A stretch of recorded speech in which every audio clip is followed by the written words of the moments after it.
So today's presentation is on cloud computing, and my name is Julian Joseph, and this is for ITM 210. And so to start off the presentation, just a quote from Steve Jobs states, "I don't need a hard drive in my computer if I can get it to the server faster." Steve Jobs was the CEO of Apple, a very profound company that is commonly seen in today's society. So the thesis for this presentation is that cloud computing is an innovative internet success that has shown benefits and burdens for the world of technology today. And throughout the presentation, you kind of learn the impacts of cloud computing and what it really is. And so to elaborate on that, just kind of like a preview of what you'll be learning in this presentation is number one is what is really the cloud, what is cloud computing, kind of like the history and background of the cloud, and so some pros and cons that cloud computing consists of, some good examples of cloud computing, as well as a conclusion, as well as with takeaways of the presentation. To start off, what is cloud computing? And pretty much what it is, it's a shared place for devices, and so it stores information in one location.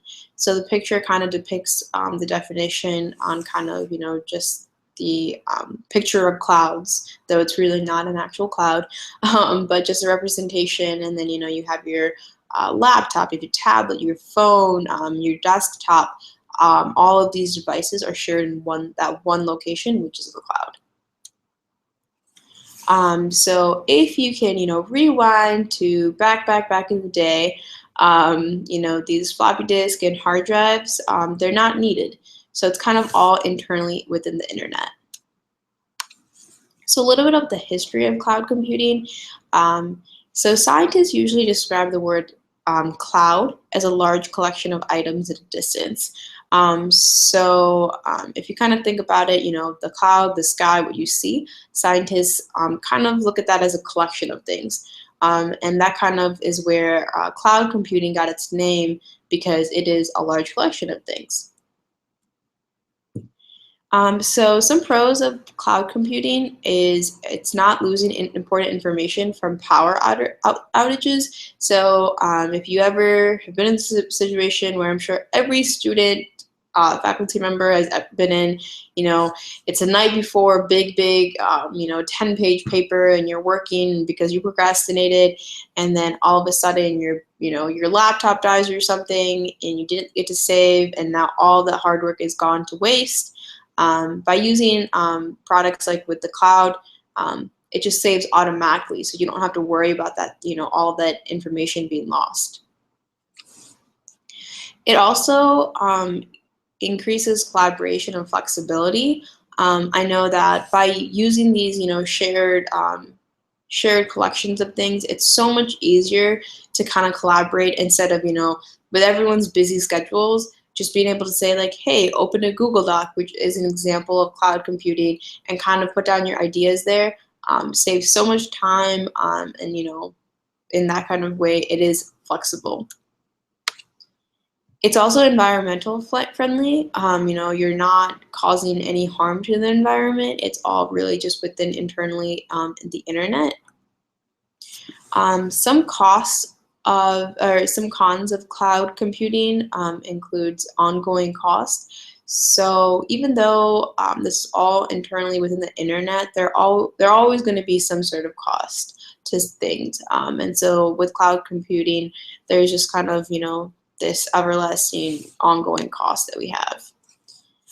Security, with cloud computing, it is a shared kind of source, like resource, but within that, there's always going to be the possibility of hackers being able to, kind of hack into this shared account, which is really scary because, sometimes, let's say like a company is using, a cloud computing product, and they have all the information in one, place, kind of, putting all your eggs in one basket. And having that information leaked would be so devastating for that company or whatever example that is given. Some examples of cloud computing, some common companies that or providers that use it are Google, Amazon, Microsoft, IBM. So again, these are very much common big companies that we see on an everyday basis. And as students here at SLU, I'm sure that we use Google, Amazon, Microsoft on a daily basis. So just be aware that these are things that are very common. Just on top of that, common everyday examples of cloud computing, email. We are all emailing each other. We're all getting, those SLU news links early in the morning. So email is a great example of cloud computing. Social media, a lot of us are on social media, including myself. Facebook, LinkedIn, MySpace, Twitter, Instagram, all of those things are very great examples of cloud computing because it's, sharing all your information in one location. And this is just kind of just a diagram of what it can really do. You have your laptop, your desktop, your tablet, your smartphone, and all of that in the cloud. They can share things like, presentations, contacts, calendar, databases, documents. It's able to collaborate on all of these shared things. And the future impacts of cloud and computing and re-engineering enterprises of IT. And then overall, the conclusion, it's a place for public storage and keeping all items in one shared location. The cloud will continue to grow because as technology is always evolving, so will the cloud. Using cloud is like floating on cloud 9.